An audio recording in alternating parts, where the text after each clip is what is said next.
Hey everyone, so in this video I'm going to show you how to set up your business manager where you can run Facebook and Instagram ads. So first you're going to want to go to facebook.com and make sure you're logged into your personal account. Once you're logged in, you can go ahead and open up a new tab and go to business.facebook.com, as you can see right here in the URL.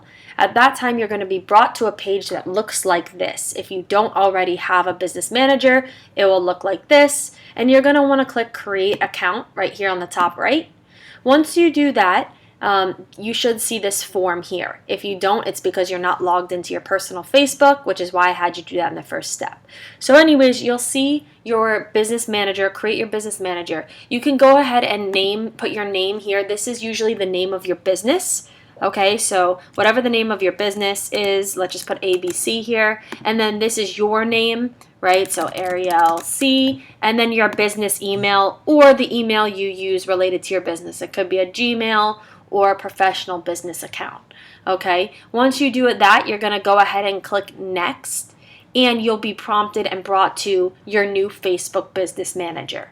Okay, once you do that, you should be brought to a screen that looks something like this. Okay, at which point you can go ahead and add people to your business manager and give them permissions. So for example, if you're working with another company, an advertising company, such as myself, or you want to give other people access, this is where you can do it. I'll show you here quickly. Okay, so on the top left, you'll see Business Manager.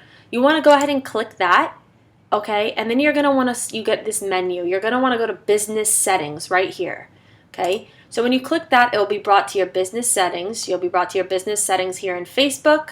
Okay, at this point, you can go ahead and you can add people or partners. Okay, so people is an individual. You would click Add right here, and then you would go ahead and put in their email and either give them employee or admin access and click Next. And then it will send them an invite in which they have to accept. Okay, typically you're giving people admin access, but it just depends. And then if you want to give an agency such as myself access, you would come here to partners, and you would go ahead and add a partner. Okay, at which point they would ask for you. They would give you their business ID. You would copy and paste it here and hit Next, and then they would be a part of your business manager. So again, when you're looking to add an agency like mine, on the left-hand side, you hit Partners, you click Add, you copy the partner's business ID, which they will provide for you because only they have access. You'll click Next, it will walk you through the steps, and you should be good to go. From there, now your business manager is set up, and you can go ahead and add people and or agencies to manage your account on your behalf.